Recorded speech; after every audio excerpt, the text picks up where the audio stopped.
Patti name. My relatives on the paternal side were anti-fascist during the rise of Mussolini and came over. My grandmother was actually a physicist working with Enrico Fermi, had to come in a boat right at the beginning of World War II. My mother's side of the family is also from Italy, but a different side, from Naples. So I'm not a Native American in terms of the indigenous way of defining that. And so people may want to know how I came to work with so many different peoples.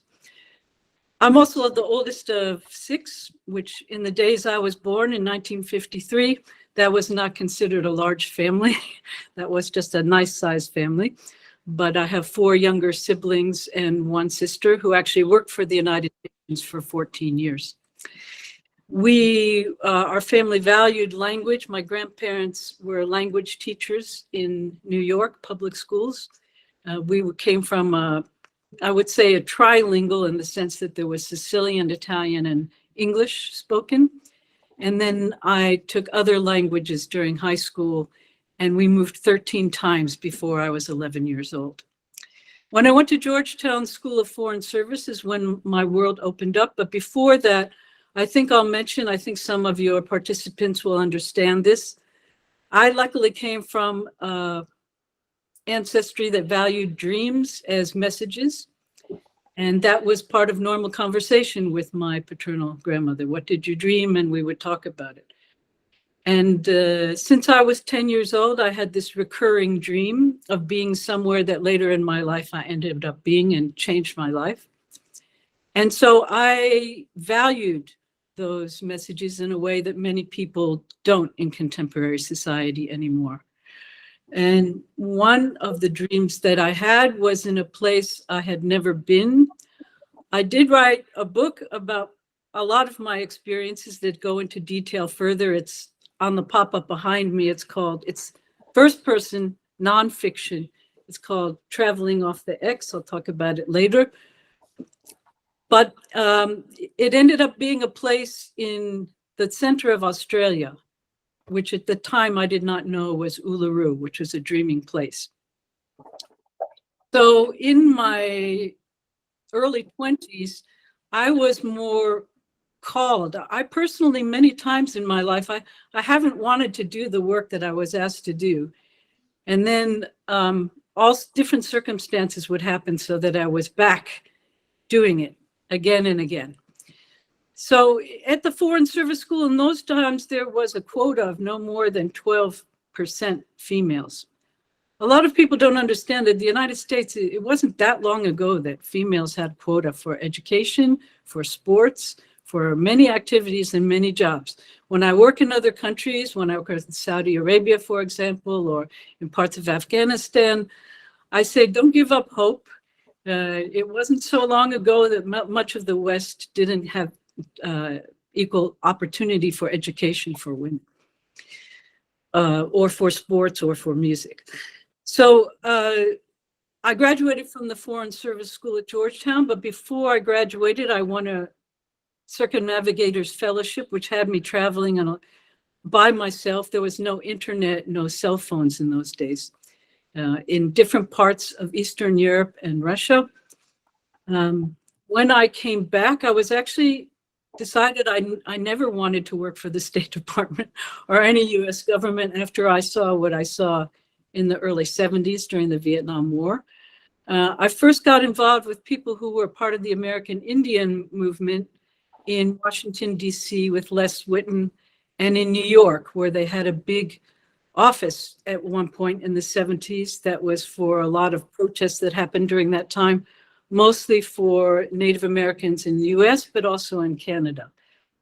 And because of certain, I would say, gifts more than skills, let me put it that way, I've been able to help different tribal members for finding at that time, and what still goes on, stolen generations, stolen children.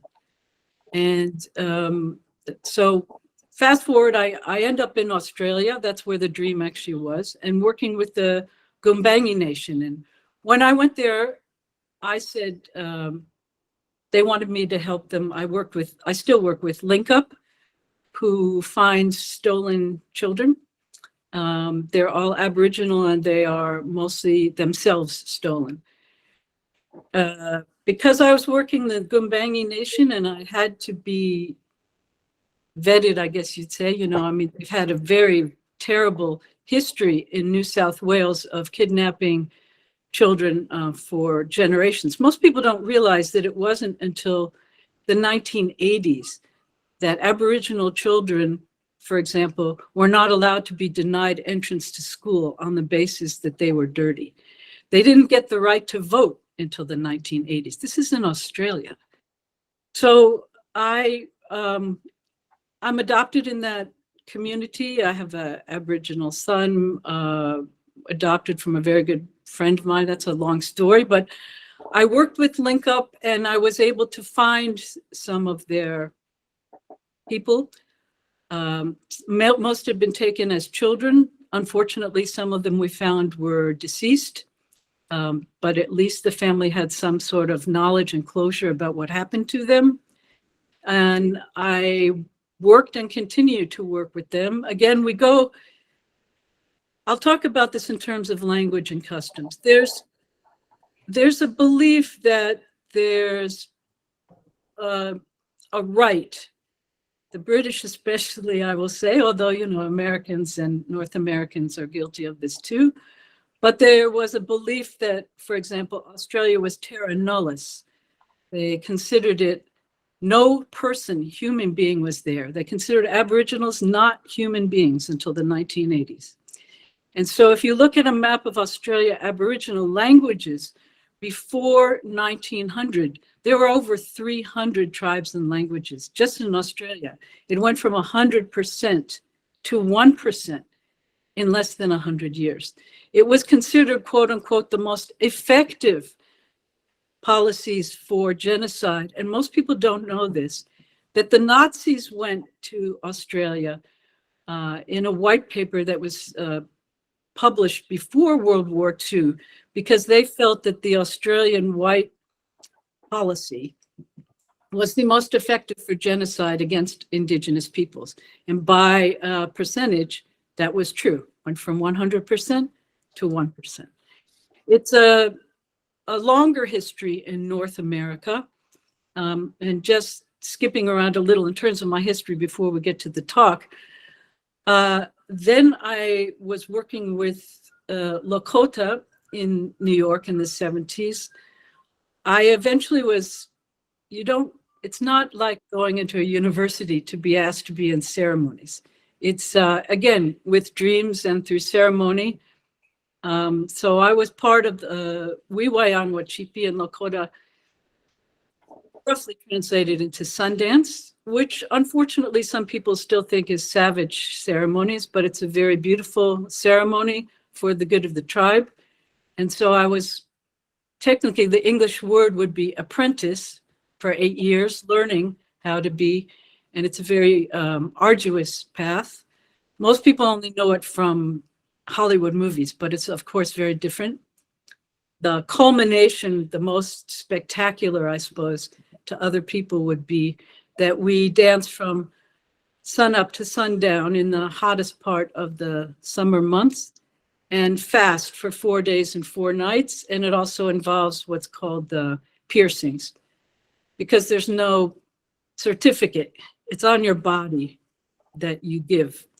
So some people still think that's savage, but that's also because of a lot of misinformation. It was outlawed in the United States. All these ceremonies were outlawed until 1974. It was against the law. You could get arrested. People were arrested and put in jail for participating in their own ceremonies and speaking their own language that they had for thousands of years. Also not that long ago.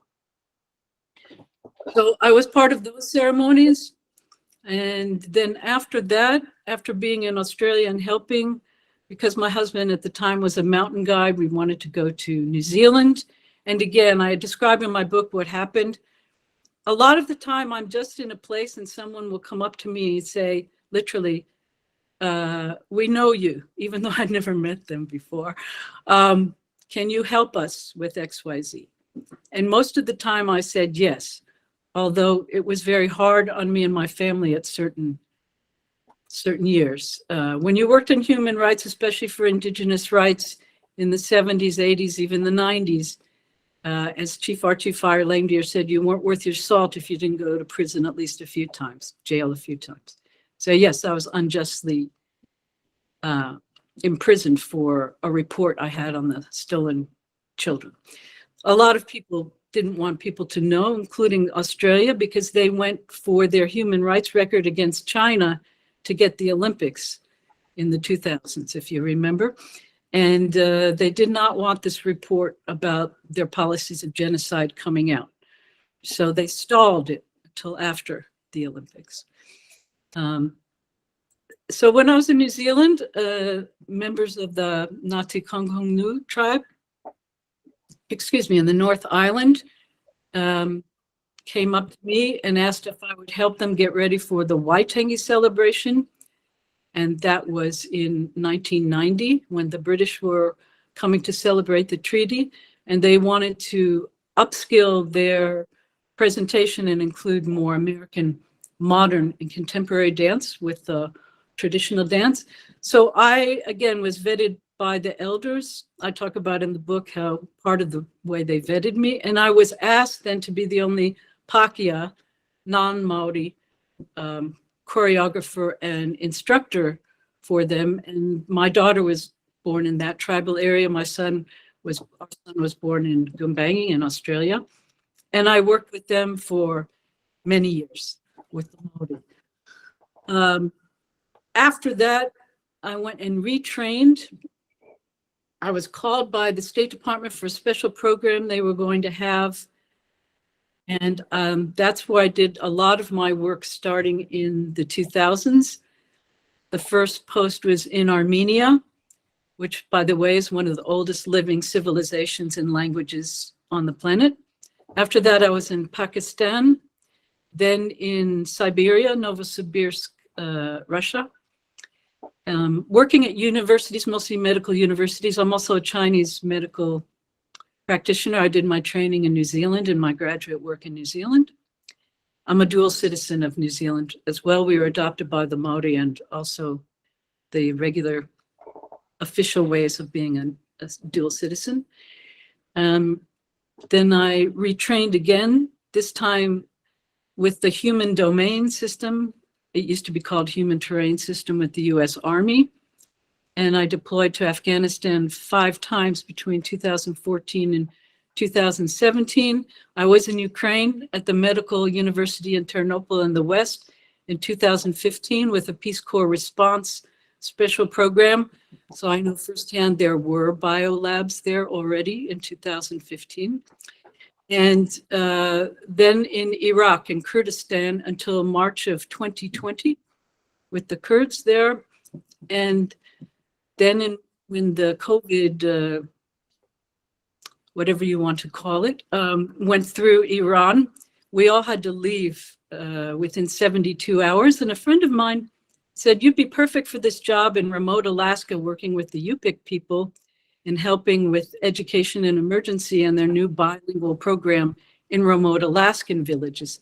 So I did that until recently. And then I worked with a consortium of international education. All right, so now I'll get to my talk. Some people want to know those credentials, and I understand why. The need to preserve and transmit Indigenous cultures. Now, first I thought I'd show you a little of my dress today, because most people wouldn't guess that it comes from the Pakistan-Afghanistan border, Chitral area into Afghanistan, because they have indigenous tribes almost completely wiped out now. But for centuries, the Kalash people, K-A-L-A-S-H, had ceremonies with seasons, their own language. They are genetically different. They have a special communication with their ancestors, as do other tribal groups I'll talk about in Borneo, for example. But they were, and I doubt there's very many left. I understand there's less than 3,000 left now, because they were targeted by Islamic extremist groups, especially because they were a matrilineal society. And they were known as being, again, infidels, and they killed a lot of their people even before the capitulation to the Taliban about a year ago and a half now. And the girls were forced to marry into Islamic families. Another way to assimilate and destroy an indigenous people that used to be very strong and very successful in agriculture. So as a background, approximately they say, they're not sure, but this is United Nations statistics. There's between 370 and 500 million, quote unquote, indigenous people in the world, although even that definition is somewhat controversial. But in terms of languages, we know there's between 6,000 and 7,000 indigenous languages currently in use. But unfortunately, they say we are losing one language every 40 days, and this is expected to increase to losing one every 2 weeks. And they say that by the end of the next 50 years, there will probably be at least 50% of indigenous languages disappearing. And they say languages spoken by less than 10,000 people are in extreme danger. Up to 90% will be lost. That's quite something. I think most people would say why language is important, and I believe this is especially true in indigenous language, because it's a portal to culture, to beliefs, even to the history of specific people that are from those people themselves, not other people such as anthropologists writing about them, but the people themselves have transmitted. Now, many indigenous languages, and I will say that most people forget there's 186 countries, or 187 if you include Vatican City. And there are many of these countries and indigenous peoples who have actually only transmitted by oral tradition. And when the languages were translated, especially in North America, in Australia, in New Zealand, and in Canada and parts of South America, it was by the churches or religious organizations, and they often translated according to their own influences and belief structures. So many of the words have no comparison in English or other language and need to be known in context of the indigenous societies. And I'm going to give you an example. I only know a very few.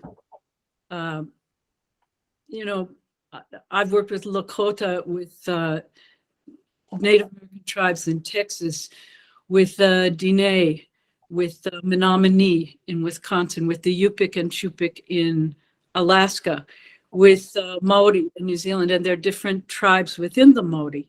And I work in both the North and the South Island, known as Aotearoa, New Zealand, North Island, and with the Gumbangi, Dungati, and Bunjalung in Australia, and with contact, but I won't say living and working with others in Northern Africa, such as the Tuareg and the Berber. I was in Morocco for over a year. And so why it's important to understand is we can translate them.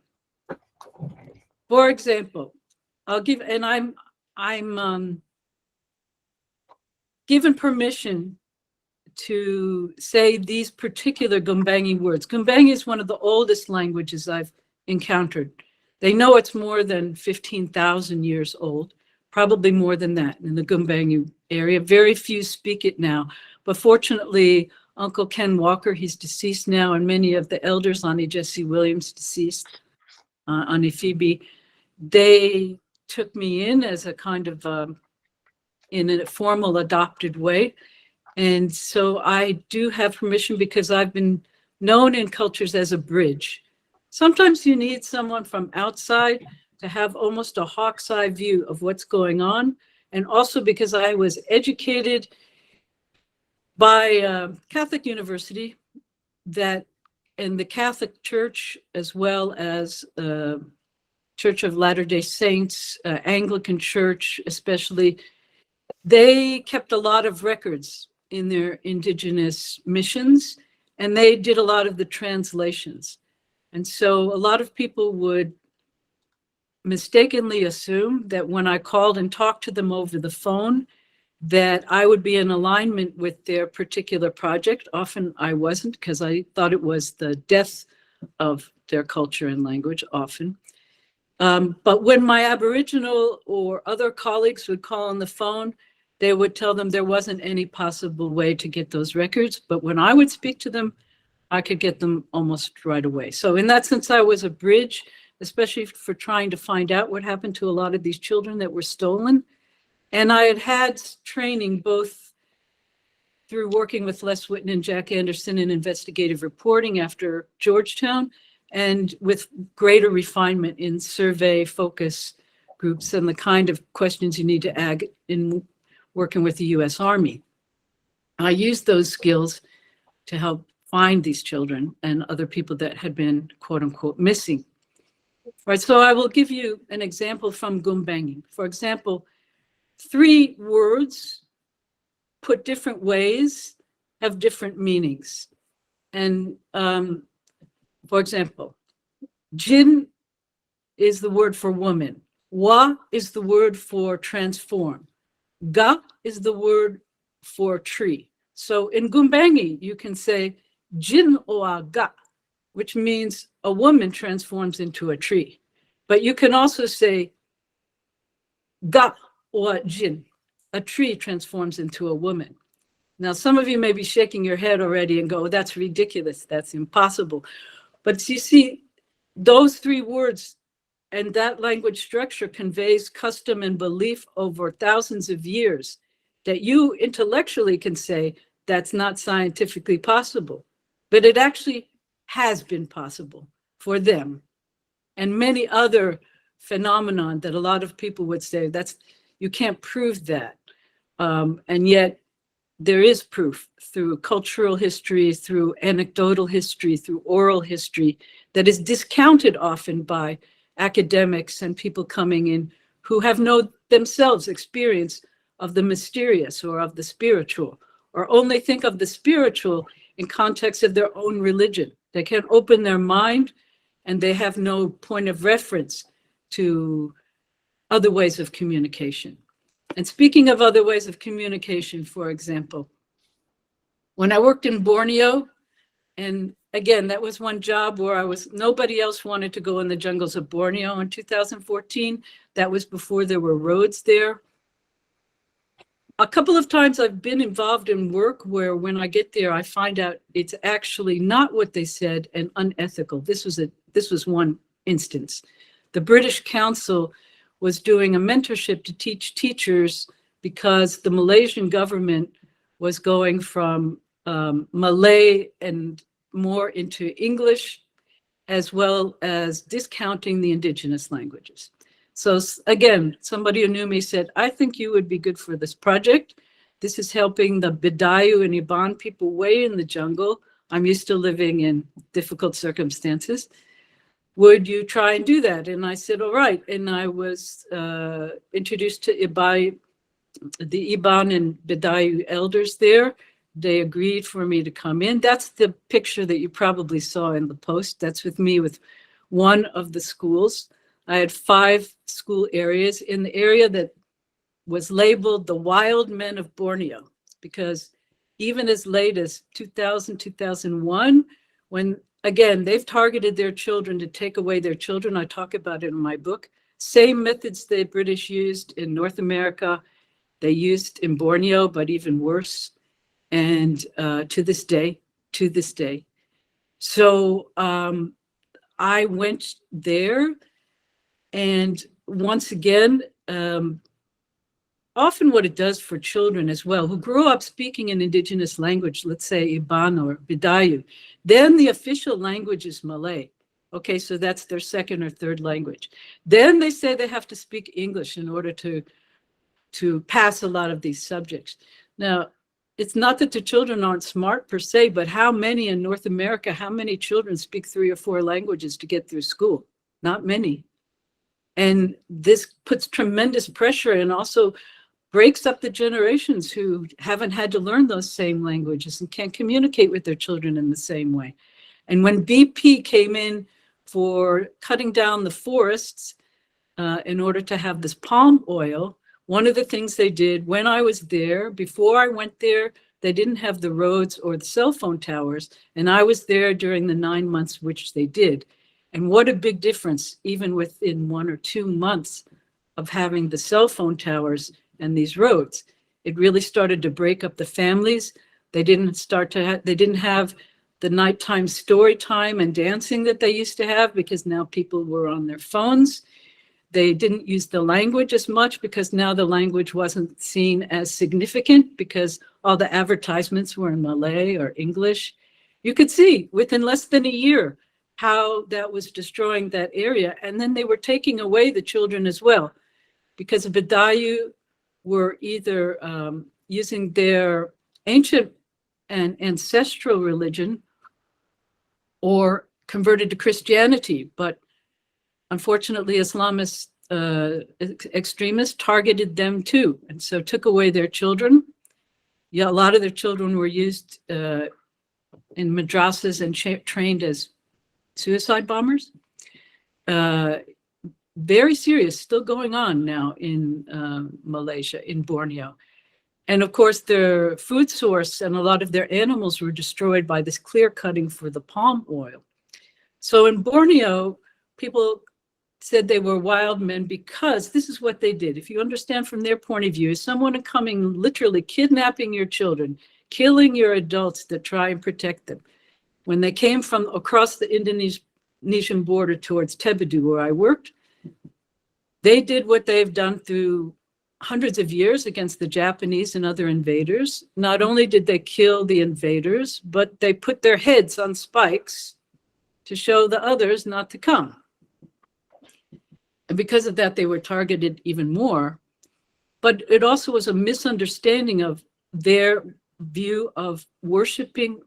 Worshiping isn't the right word. I guess revering their ancestors and the spirit of their ancestors, and why they keep their skulls in their communities, not just theirs, but their vanquished enemies, is because they have 2 words in their language for what's translated into English as mortuary rites. This is where mistranslation and misunderstanding can come in. So you have the newly dead in their language, liao, which means also from the enemies. They're malevolent spirits. They're spirits that can hurt them. And they have to be processed in a way to become a kelelogun, a skull or a head over time that's just the skull. And when people, I know once they trusted me and my daughter came to visit, they invited us to see some of the skulls. It was a great honor, but it, you know, for a lot of people, they think this is just really gruesome. But actually what they're trying to do is say, see, we have the beneficial energy from our ancestors. We are letting you take part of. See, again, it's a very different mindset. And if you don't respect that mindset and you just look at one of the representations of it, one skull, you know, some people, many people would label that as savage, and these people need to be, the children need to be taken away to be re-educated, which is a lot about education and language, is quote unquote re-educating the indigenous people, which often means not preserving, but disintegrating the language and the culture, because it's easier to assimilate them, bring them in to comply. But they lose so much. We lose so much of history of the planet, of ways of looking at places, people, ideas, spiritual realities. And so one other example I'll give, because the others were longer lasting, I'll say. I mean, we know historically that the people from Borneo and the people in Australia are thousands and thousands of years living in their landscape in relative harmony. They had some wars, so we're not saying there wasn't violence, but in relative harmony with their environment and continuing their language and culture. Whereas the Maori are a much younger population. And one thing I learned there, especially through the language, is it is transmitted again orally. They've written it down now, but again, it's a language that's been resurrected, and now Māori is the second official language of New Zealand, of Aotearoa. But that's only because they are very warrior-like society, and they beat the British. So they are less than 15% of the population of a small population, but much stronger in terms of culture as being part, although previous prime minister just sold out to the Chinese years ago, so I'm not sure how long that's going to last. But Māori language is a living language. They have Māori TV programs, they have Māori radio, they have Māori in schools. And there are two words I'm permitted to use. One is called wairua, and it's translated as the spirit that runs through everything. Some people might say it's akin to chi in Mandarin Chinese, but there's no real comparable English word for this. So that, again, this tells you something about the Māori, that they have a special word for that, wairua. We're not talking about just people, we're talking about all living things in the ocean, on the land, in the air, the trees, the living plants, the spirits from all different parts of time that can talk to them. And the other word that I thought you might want to know is mana, because you may have heard it. If they say somebody has mana, it's translated in English as power. But that's often used in a political sense, whereas mana is also because one's earned a reputation, or because one has spiritual presence, or their family has presence. That's their mana. That's loosely translated as status. But again, I'm saying these to show you there's not exact translations, and yet we've been told these are the translations, and then they carry on to the next generation and get watered down. That's why, if you will, the purest form, or the most indigenous form of the language, is so important because of psycholinguistics. It informs how you act, how you react. And if it's watered down, then that waters down the, for lack of a better word, power of the language. Even the way it's said. Sometimes I know even in Italian, when I was growing up, you were told to sit on your hands and not use your hands and not be so emotional. They would call just regular, what we'd call expression in Sicilian, just expressing yourself. They would say, don't be so emotional. And dampening down the experience of being human, and even the way you speak and the volume that you speak, because sometimes you have to make somebody pay attention, and yet now it's considered aggressive to do that.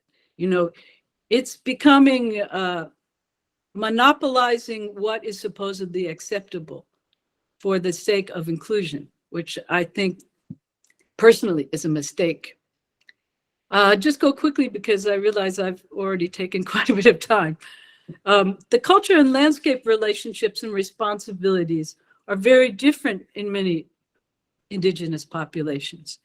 A lot of times politically we'll say that somebody is by blood affiliated to this particular tribe or family.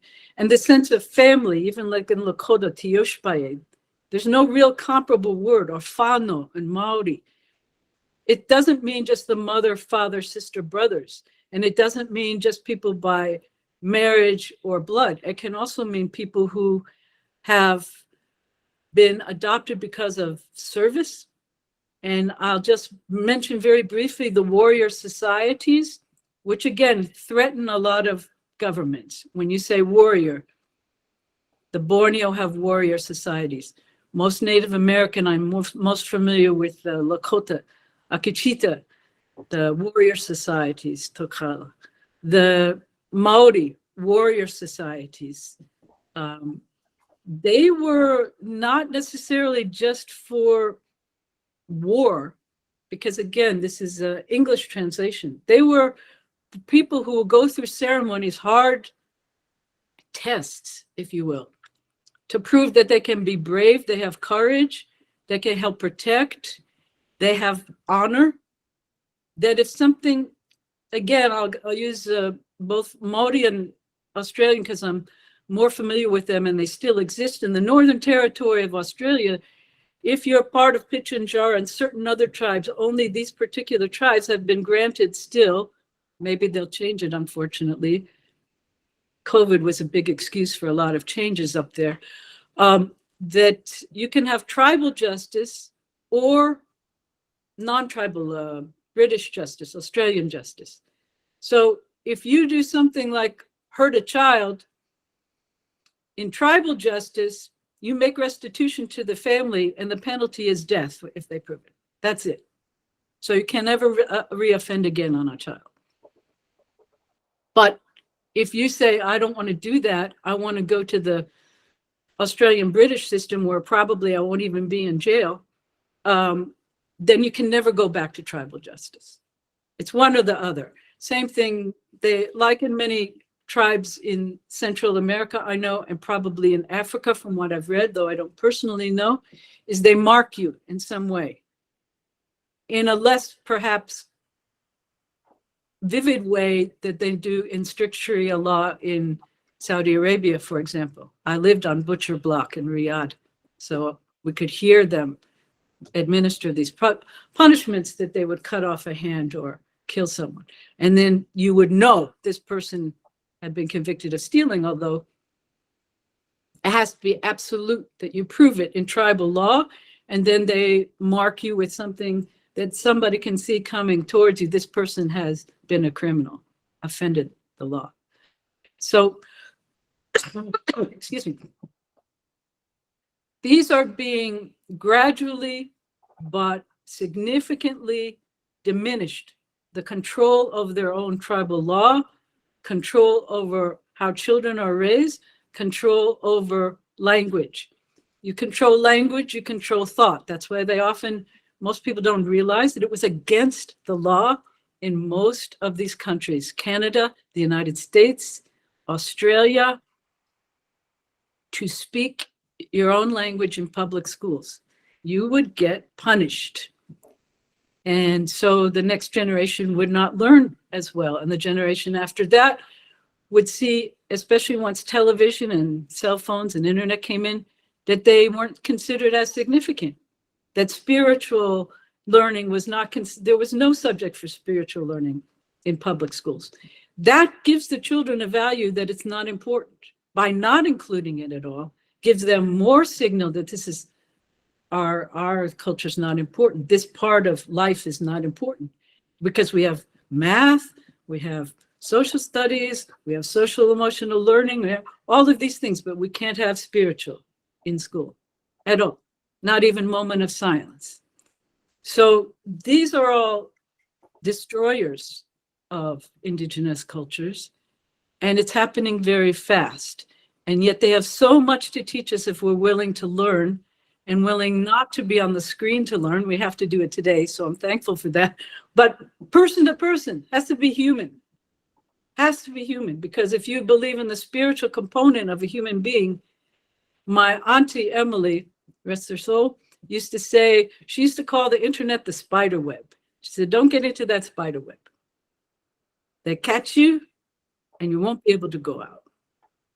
And so when we say transmit and preserve, the last thing I'm saying about this is I think we have to be careful, because who's permitted to transmit? And just because you write something on the internet or about something, and a lot of people will believe it because they haven't been there or met these people or seen this landscape or experienced the mystery, that doesn't make it true. Just naming it is not knowing something. And these days, I think a lot of people think, and the United Nations included, which is a very, very big organization. We have to be mindful that a lot of these tribes are not big organizations. They're small, human to human. Family, loyalty, history. You can't substitute that. And what is the real agenda of saying, I know some tribes did not agree. We want to put your language down and we want to translate it for everybody. Why? What are they going to do with it? What's the history of what they've done with it? So transmission is a rather complicated word. Who has the right to transmit? Who should it be transmitted to? I know a number of what you would call Wakashka Wakan, loosely translated as medicine people or clever people in the Aboriginal communities, people who have the gift of certain abilities.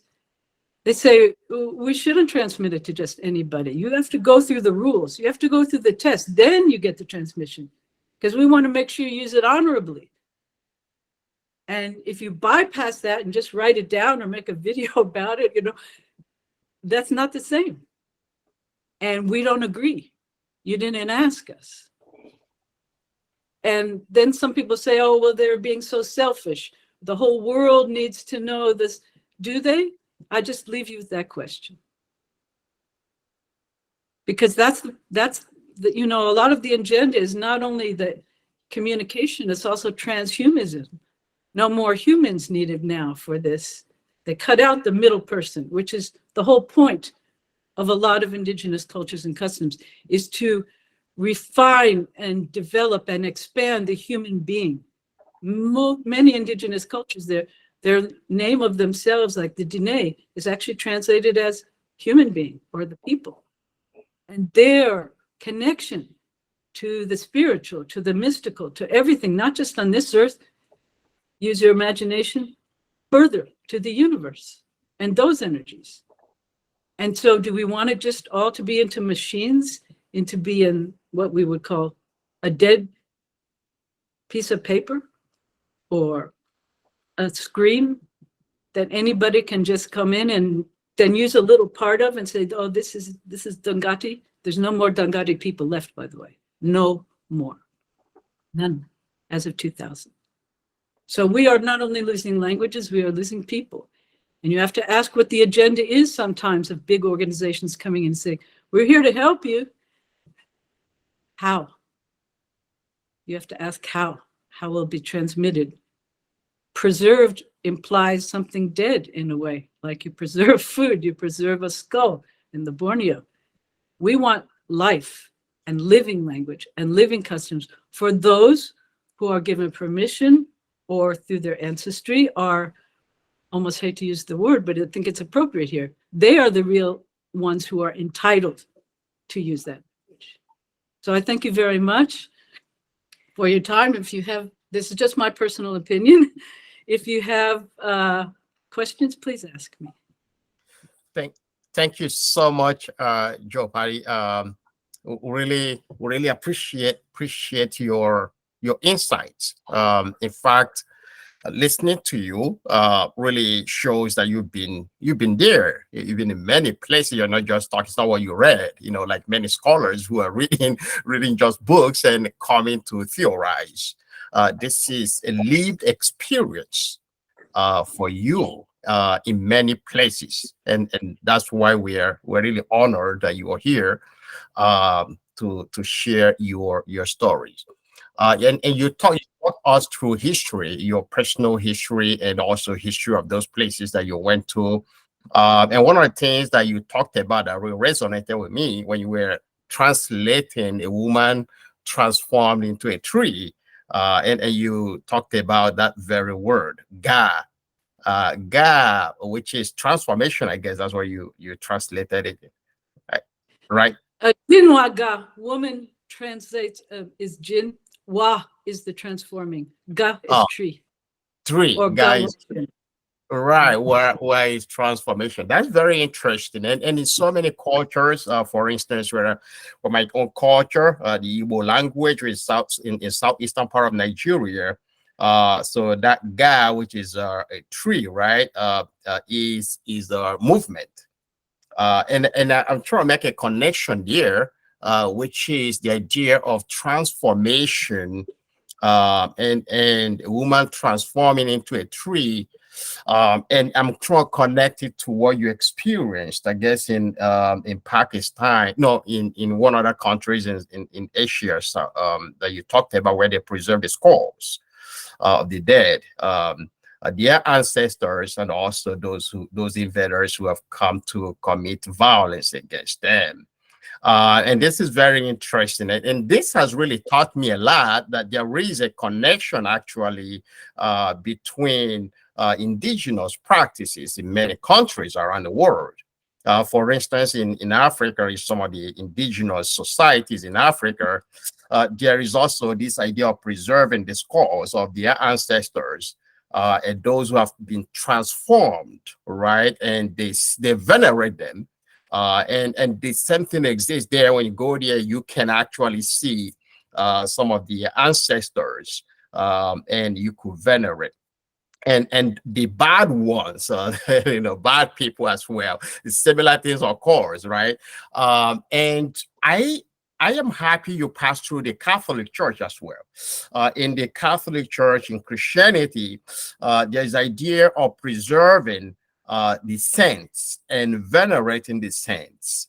And this, gets me thinking about the origin of some of these things that the modern day Christianity or the Catholic Church practices actually, because I guess the root is in indigenous cultures. And so I want to thank you for that. I have personally a question for you, but I'm going to wait for our members who are here to ask their questions. If you have a question for Joanne, there's a button there where you can raise your hand. Just click that button, or I could just see you. Shay, you have a question. I'm going to begin with you. Yes, go ahead, Shay. You can unmute yourself.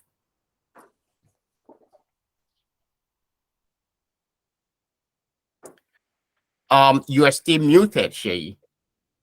You're still muted. Try to unmute. Okay. Yeah, okay. I'm really, really find what you said kind of very, very eye-opening and very, very enlightening. So I really thank you for joining this meeting to give us all this information. And I just want to know, is there anything the government from each country are doing to help all this indigenous language and the cultural to preserve all these things? Is there anything all this government are doing, including United States? Because I know about the Native American, they're doing something in this country, but I don't really know what they're doing in other countries like in South Asia and Australia. So what are the governments are doing like to help all these people to preserve their culture and language? Excellent question. I will give an example work that we did. This is a Yupik language in Alaska, translating some of the readings from English in public school. There's two problems with this. Although the elders that I worked with did an excellent job within the context, but then when the government says, for example, this is my personal opinion again, as being an educator and working in this field now for 50 years. I will be 70 in a couple of weeks. So, I've seen many fashions go back and forth in terms of how to help people. And this goes along with what's called social emotional learning, which is very controversial and which really a lot of it goes directly against indigenous cultural practices of young men being the hunters. I mean, they've existed for thousands of years in the harshest landscape, so freezing cold. And so, children, what we consider children, have weapons because they spear fish, they hunt, and they're being told that they have toxic masculinity. So yes, they translate. On the one hand, they give a fund for translating, but they're putting in their influences there at the same time in their own language, which in some ways you can say is worse because it almost seems like they are sanctioning these new ideas, which actually go against their traditional roles. It's a complicated question. So on the one hand, they say they're helping you. I don't know about you, but I was taught from my family early on, and I think it's really true most of the time. The worst words you can hear is somebody knocking on your door, you open and they say, I'm from the government and I'm here to help you. you know. So if you have to really weigh what that help involves. I do talk about it in my book because I worked with lots of helping organizations, and my eyes were sadly opened to the real agenda. And there's lots of earnest people, lots of earnest doctors, educators. I had wonderful teachers at Georgetown. I also saw the agenda of some of the Jesuits. I worked at the only Catholic university in Iraq, the Catholic University of Erbil. Every one of the faculty and my students were survivors of ISIS Daesh. Amazing, amazing people. But they did not agree. I'll just put a general statement here. Most of them did not agree at all with what the current political pope is saying about how they should live their life in certain respects. All right. So I also, my Gumbangi elders, most of whom were Catholic, and they saw no problem because of their way that the priest at their particular area was allowing them to interpret their history in conjunction with Jesus Christ. So, you know, some organizations that come to help, even with linguistics, actually are earnest and they do a good job. Most large organizations, I would question if a government as big as Canada, especially the current government in Canada, comes to native areas, missions, and says, we're going to help you with your health. Because the statistics are, they really targeted, and they still are targeting Indigenous areas to force them to take these experimental medical injections, which have terrible, terrible side effects. And they tie it to those people getting their benefits, for example. And they're used as the guinea pigs because a lot of Indigenous populations are, over the years, have become very reserved. They know if they spoke out against the government in Australia, for example, they would take their children away, and they would, if somebody had 8 children, they were very smart about it, they'd take 5 away. So you don't dare say anything else, so you keep your other 3. But in the end, it's a devil's bargain, right? You can't trust. So the larger the organization, whether it be the Red Cross, which is, by the way, for profit, as is the Red Crescent, a huge organization like the United Nations, where one side doesn't know what the other. Look what the peacekeepers did under the name of peacekeeping, right? So I think you're better off with smaller groups that you know that's where the money goes. Smaller private organizations that it doesn't go to them buying big cars so they can ride around or huge salaries. If you work in the humanitarian field, you don't make much money per se, but it's very rewarding work in other ways. That's a long answer. I hope it answered. Thank you. Thank you. All right. Next question. All right, Augustine. You can unmute yourself. Yeah, thank you. Thank you, Joe Patti. Such a great insight and quite an interesting section. I now have like a broader understanding of the need to preserve, of course, indigenous language and culture. I also understand that the extinction of a language results in the irrecoverable loss of unique cultural knowledge, especially as it embodied in it for centuries. My concern is about the mass exodus of migration which we are experiencing. Do you think that migration affects, of course, not just the development, but the sustainability of indigenous language? For instance, people in Africa will have to migrate probably to the West, to European countries, and also to the American, and usually they have to adapt to the language that is widely spoken in the countries or the regions where they have migrated to. I say this from experience, which of course is personalized, and usually it's difficult for them to relate with the language that their culture allows way back from their indigenous countries or indigenous communities. Is there a correlation between migration and, of course, the extinction of language And if your answer is yes, what will you advise we probably do to see that that problem is probably resolved and people can have the chance and the privilege to also speak their indigenous language and find a way to sustain it so it doesn't go extinct? Yes, thank you, Augustine. Very important point. And often what happens, I know I'm a first generation born here, that it's not necessarily the generation that migrates that suffers the most. It's in terms of losing language and culture. It's the next generation. It's their children, and even more so their grandchildren, because the quote unquote assimilation is so important. And most children, I know myself, if my grandparents spoke to me in Italian, I was embarrassed to answer in front of my friends. I would answer in English.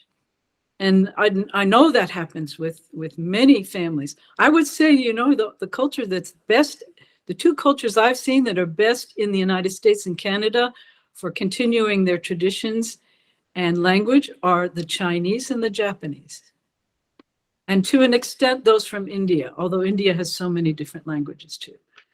But it's important to understand, without saying that you're being overly paranoid, the wide agenda of forced migration because of conflict mostly. Of course, natural disasters to an extent, but it's mostly because of conflict and threat of violence to their family that they would leave, or because they're the wrong religion at the time and they must leave. And I think once the family structure is broken down, like only part of the family, I know from my friends in Iraq and Afghanistan, perhaps only part of their family were able to escape. Then that destroys the family structure somewhat. And then they need to find another structure when they get to the other country. And the fastest way to do that through work or schools is to learn the language of the country that you're in. Is there a wider agenda between having all this conflict and having all these people move into different places where they're not as secure? They're not as secure personally. They're not as secure in their culture. They're not as secure in their religion often. Yes, I think so. And I don't think it's hidden. It's the Great Reset, that we will all be homogenized. And if you want to resist, you have to be quiet about it, because it goes against the narrative that we are all the same. We are all human beings. We all have blue blood, and it is blue until, your skin is pierced. We all basically go through the same changes if we're healthy. But other than that, there's a lot of wonderful differences between us. And right now, you're not allowed to pretty much say that there are differences. That goes against the narrative. And if you want to say also that you have a different justice system, a different way of thinking than the society that you're in, you risk, at the best, being shunned and ostracized, at best. So I think what people have been saying for thousands of years, not everything old and traditional is wrong. The family structure, the tribal structure is very important for the continuation. And even if that means that your children get to go back to where you're from, I know when I was growing up, we went to Italy quite a bit, so they get to see what that is. Although, we all come from Africa, even genetically, I'm not at all Caucasian. Everybody else in my family is dark, by the way. But, when we did the genome, I was like 66% Sicilian, Sardinian, then a little bit of Iberian Peninsula, and the rest was Northern Africa and the Levant, which makes sense because Sicily has always been a place where people go back and forth. And if they see my grandmother, they think I'm a different ethnicity. And if they see my younger brother, they think we're different ethnicity. So you can't go by how somebody looks. People think they can, but it's not true. How they're raised, how they're taught to treat other people, how they're taught to relate to nature, how they're taught to relate to the spiritual world. Very important. So you have to, in these days, it takes courage to say to your children, we're not watching this junk. It's polluting your mind. And that's the intention. That's the intention. I can tell you from working in educational policy, you'd be horrified. I was horrified when I came back to the States and I saw what the actual intention is. Thank you so much. I just want to say here, Augustine, you're joining us from Germany. I just want to make sure Patti knows where people are coming from, and Shay, you are in the US here. So if you are asking a question, try to let us know where you are at the moment. I'll speak slower if need be. That's okay. I'm gonna call Toby. Toby, raise your hand. All right, good evening. I'm in Nigeria, so it's evening. Good evening. Toby. I want to say thank you to Joe Patti. I'm so inspired this evening by your talk and very illuminating aspect. But there's a concern that I feel that we have a very serious issue to tackle in our hands, and that's communication. When you have a generation that is constantly coming out with generic culture and values that has no basis, a generation that is not even interested in where they are coming from, they're just aware of where they are, and they have a picture of what they want to be and where they want to go. How do you communicate? How do you? I think it's something we need to answer. I mean, I don't see my children wanting to go to my village. They don't even want to understand. They're not even interested, because there's a culture of the internet. I'm so generic, and I can't fit myself into their world just like that. So how do we, in this age and time, communicate, transmit? The transmission has to do with communication, right? How do we do that when they constantly come up with this culture that does not even last a decade before they change their perspective again about all sorts of things? And I work with young people, and I work in the crisis zones in Nigeria, and I know that a lot of crisis, a lot of killing going on in the northern Nigeria is because of misinterpretation of culture, religious culture, on ethnic culture and beliefs. So how do we communicate? Thank you, Toby. Again, I will say from my own experience, but you have to personalize it for your own situation and your own community, your own country, because what may have worked in certain ways for me or for people I know may not work for you. And you have to be creative about it. But I think I'll just say something that came to mind when you were speaking about children. There's the idea that our children are not our children. They're the sons and daughters of light coming into life. They're that God, by whatever name or higher spiritual entity you want to call it, that part of that is love. And so often children, when they may not, especially if they're preteens and teens, but when they're younger, especially, you can impart the love of your culture and language. They may not know exactly what it is, but they just know it's something you love and something that's lovable and worthy.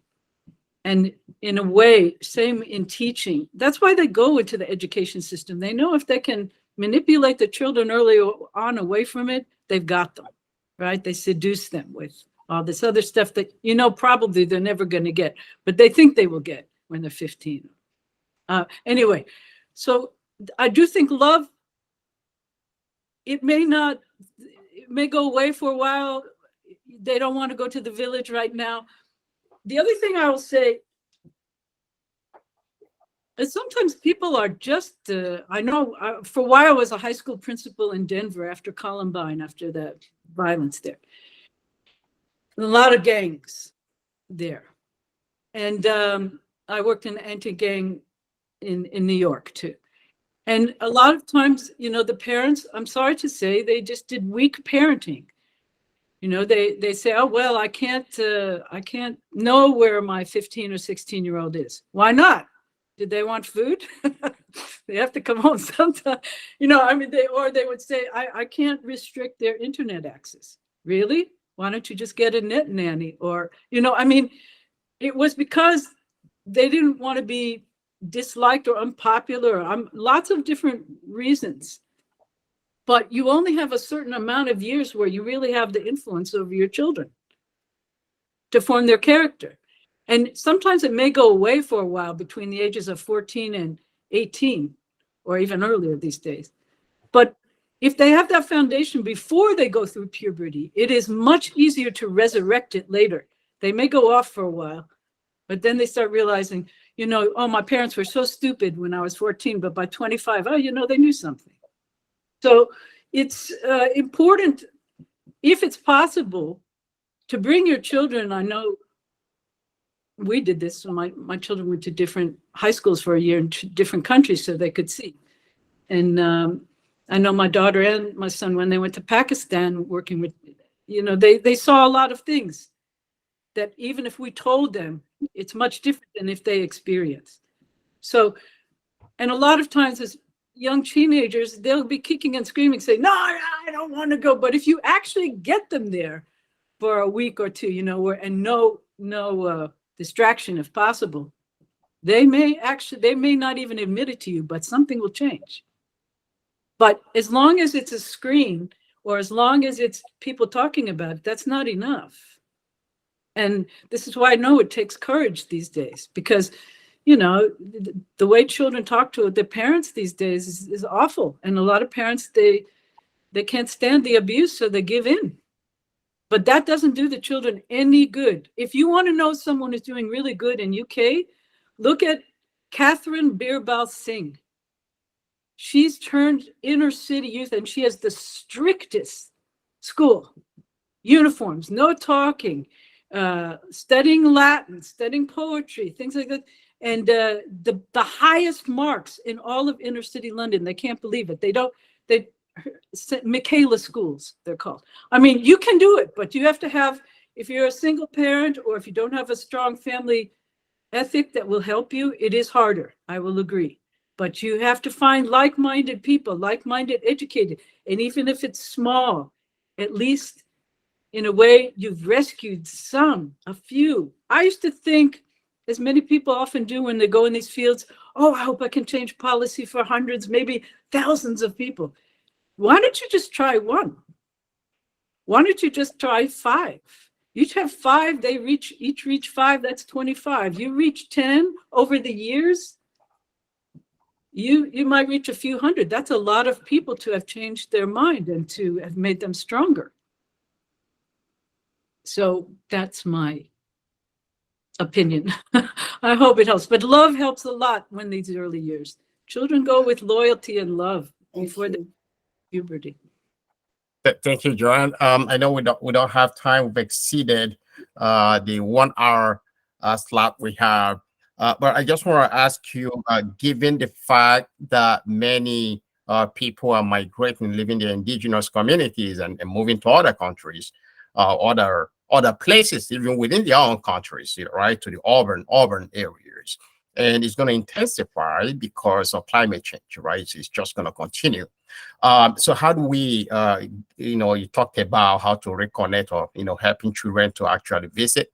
But now with the advancement of technology and the internet, children are always on the internet, and the first, second, third generation will completely disengage from the indigenous cultures if something is not done, and they're always on the internet, right? So how do we use internet and technology that we have to build a bridge so they can reconnect with their cultures? And second thing, as an educator, is it possible to have or begin a school that is built on founded on indigenous values?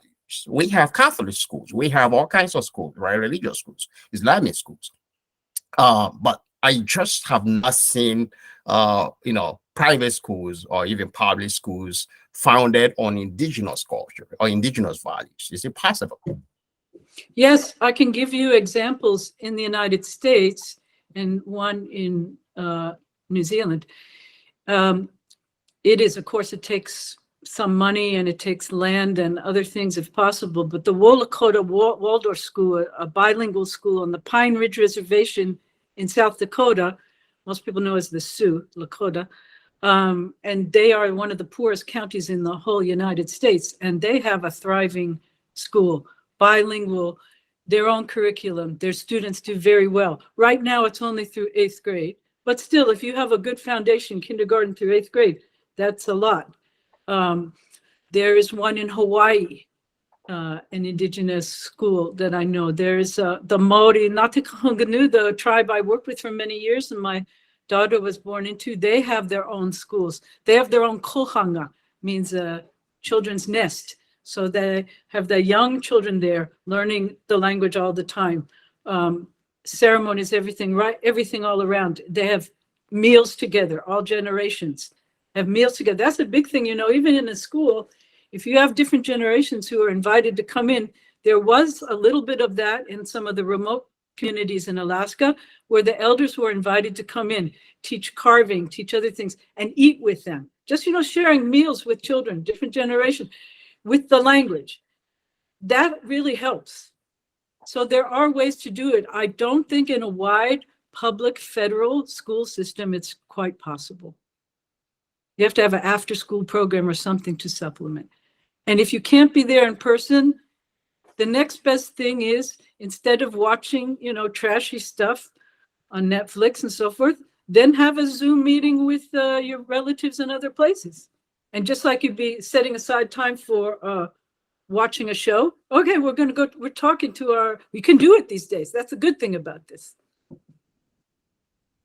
And not just talk about the same things all the time. Maybe say, okay, today, Auntie, can you explain about this to my children, right? Thank Use you. use the technology that we have if you can. Thank you so much. I just don't want to waste people's time anymore, but I want to thank you a lot for the insights, for the wealth of knowledge you've shared with us. If you have further questions for Joanne, we have the platform here on our website where you can post your questions or reflections on this very topic. And I'm sure Joanne will be able to respond. Gladly, we recorded this session, and many people who were here today will be able to listen to it. Today is Super Bowl here in the US. So our colleagues and friends from the US are not here because of Super Bowl. We just realized that. But I want to thank you a lot, and we'll continue the conversation and look forward to getting your feedbacks on the platform. Thank you so much for the platform. If you want to get in touch with me privately, I have a website, jopattix.com, jopattix.com. It's on the ICER website too. And if you want to read my book, I have a more detailed explanation of some of my work. Please feel free. And my name is pronounced Munisteri. Think of monastery with a U. And thank all of you for your questions. And Jacqueline, I hope you either can ask the question now or contact me privately. Thank you so much. Thank you. I'll ask the question privately. It's more of a comment, but I'll contact you. Thank you so much. Oh, Jacqueline, I'm so sorry. I just saw you were raising your hand. I didn't pay attention to that. Sorry about that. It's okay. I'll contact her privately. Thank you. All right. Thank you. I appreciate it. Bye, everyone. Bye. Enjoy the Super Bowl. Yeah. And you're doing very important work. I'm very impressed with it. Please continue. Thank you. Appreciate it. All right. Bye. Bye. Bye-bye.